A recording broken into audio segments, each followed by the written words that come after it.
coming out for all of that excitement. And now I get to bore you to death with some keynote words of wisdom, let's hope. But I do want to say what a wonderful evening. There is something about the sound of the drum that unites all of us, from the African nations to the African diaspora. To our family here today, we say hello, hello, and hello. I bring you greetings from Glenarden, Maryland, which was in 1939 the third most affluent black community incorporated in the state of Maryland. That means we were pretty darn rich. That's right. So I thank you for this opportunity. It is definitely one that I do not take lightly. As we look at all these enormous opportunities for our graduates that stand before us, I had a unique opportunity of speaking with the valedictorian, Ms. Kim. And Kim talked to me a little bit. Yeah, give her a shout. So Kim talked to me a little bit about her journey as she will go forth into senior leadership coaching. One thing I've learned as a mayor, you're not just a mentor, but you're also a coach. And that's one of the most beautiful things that Jagils gives you, is an opportunity to help others achieve what they should be doing for their lives. The difference between being a mentor and being a coach is that a coach helps you achieve what you desire for your life. A mentor has to tell you what they think is best for your life. But in this opportunity that each of you will now share with the world, be great coaches. Go be great coaches. Allow people to decide for themselves, because that's democracy in America today. Ben Franklin said, "Tell me and I forget. Teach me and I may remember. Involve me and I learn." And I think, yes, involve me and I may learn. What I experienced today, just even on this dance floor, is many of us did not know the dances that went forth earlier, but we all took our dollars out and we made sure that we paid appropriately. So teach me and I will learn. But I really want to make sure that I acknowledge the host of this house to let you know that Dr. Jacobs-Abbey, as well as Mrs. Abbey, is so phenomenal in this community. The work that they're doing inspires and leads the next generation. You know, I bring to you my 13 and my 10-year-old. They may be the youngest ones in this room. But you have to understand that we don't live for ourselves today. The work that we put in is for their children. Everything that we do is for that third generation. We work hard to make sure that they will have, that there never will be lack in our house. We must prepare today. Human rights, the Great Commission, these things place confidence in the midst of conflict. Human rights abuse is very prevalent in the state of Maryland. And many people may not have known this, but I can acknowledge right now that there are wonderful workers. Miss Patricia Wash, raise your hands for the work that she is doing for human rights.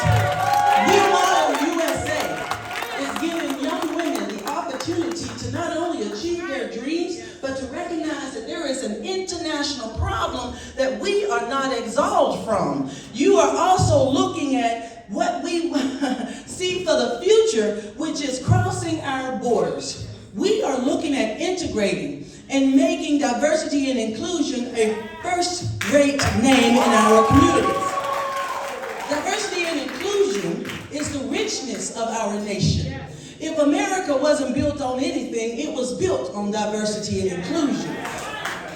It is why we are so powerful. It is why we are so strong. Because we didn't just take one set of race. We took all races and made it all work together for the good. Everything works together for the good.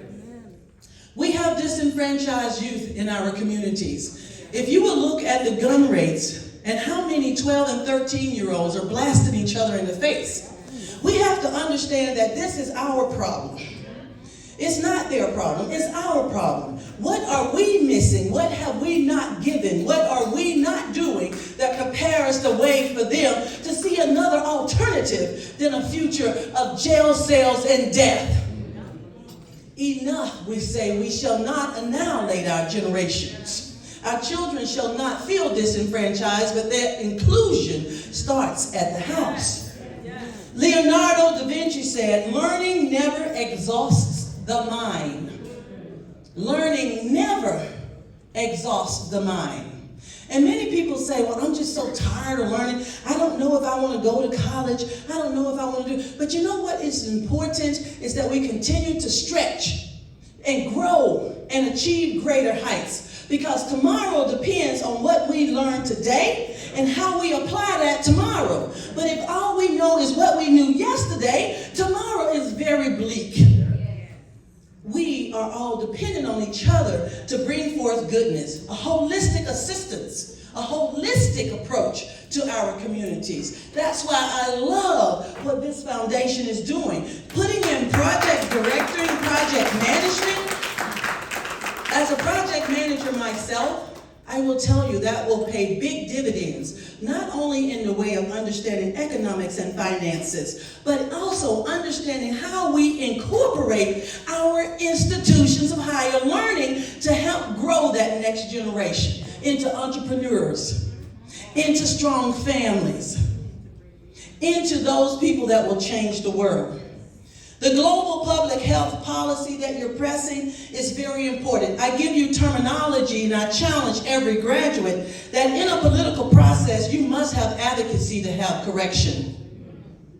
You must advocate for something, stand for it, believe in it, fight for it. Today, I fight for democracy. We have just elected the third black man to be ever elected and the only black man to be elected as a governor of the state of Maryland. The only one. His number one stance is democracy. The right, Westmore, that's right. The right, come on now, the right to life, liberty, and the pursuit of happiness. Today, you took your place in the pursuit of happiness. Tomorrow, you take your place in liberty. No one takes from you what you don't allow to be given. We must educate our minds. We must continue to build wisdom. My mom, my father were 41 and 51 when I was born, which makes me an old soul. But let me tell you what they told me is life has taught me a lot.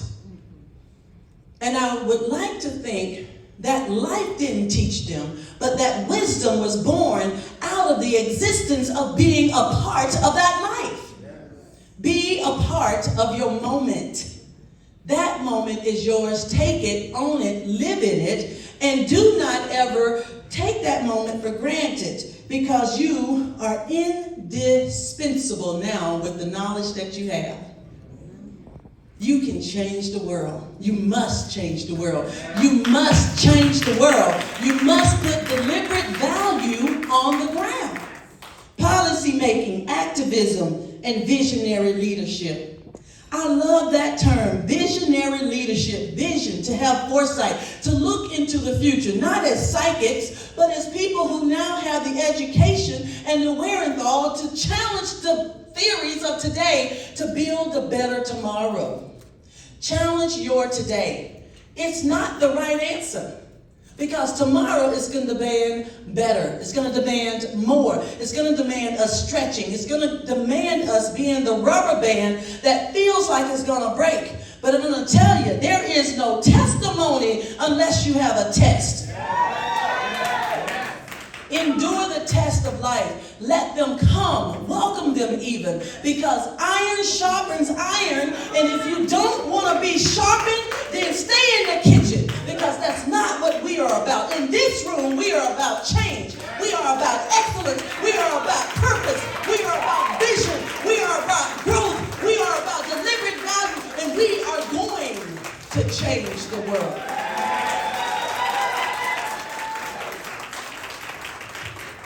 Earlier, You heard Dr. Jacobs-Abbey denounce people who use young women for their own personal gains. Denounce those things that are inhumane. Denounce those things that do not add up to people having life, liberty, and the pursuit of happiness. Because that's what we are about.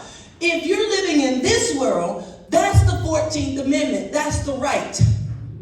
That is a constitutional right. And whenever it is negated, denounce it. Call it out and stand on that grounds. Proclamation, proclaim it and make it so. We have to be public-hearted. You have to have a heart for people. That's why this is such a success. That's why that dance floor was full, because each one of us has a heart for people. We have a heart to love people. And we danced together just a few minutes ago. I gave you some of our Americanism. You gave me some Nation of Africaism, and then we put it together, and it was beautiful. It was music. Now, I didn't get no dollars. I was a little sad about that. But I want to say that it was beautiful. And that's what we are as a people, as a growth, even beyond the skin color, even beyond our own families. What we are about is making people successful because we breathe in their space.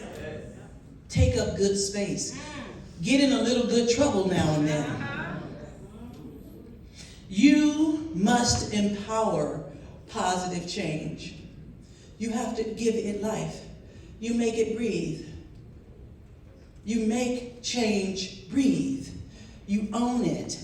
You speak it into existence. And you learn from your mistakes. And I have this saying, let me fail, but let me fail fast and early. Because once I fail, then I'm not going to do that again. You didn't create the light bulb because you were successful. You created the light bulb because you failed. You didn't become the 13th president of the United States because you were successful. You came in because you failed. Failure is purposeful. And a lot of people don't like the term of failure. Nobody strives to fail, but we do strive for excellence. And if you're striving for excellence, then accept that in the game of life, there are winners and there are losers. And sometimes failure teaches you something so that you can be better tomorrow. Don't miss the message of your life. Don't miss the journey of your life. You have 100+ countries. I've got 27. I'm a little bit behind you. But every one of those countries taught me something. They showed me something outside of my backyard.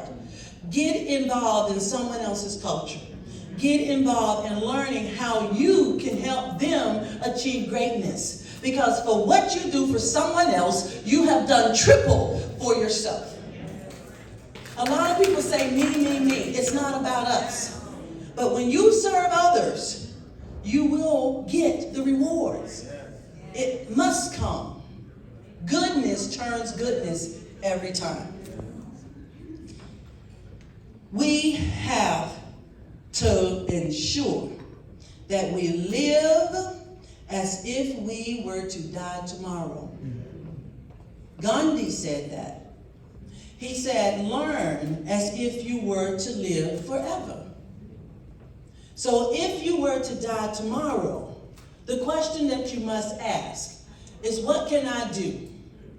Think about it. Don't make it too hard. If tomorrow is my last day, what all do I want to do? How many people played that $2 billion lotto? I got 8 tickets still in my purse. I don't know if I even got 2 cents. But live as if tomorrow is the last day. Dance as if no one is watching. Because the truth is, what comes out of you is greatness. You will be great. Go be great. The Air Force's values, 20 years retired officer before you. Excellence in all we do. Service before self. And above all, integrity. The skin in the game is integrity. Be found without integrity, and they won't trust you.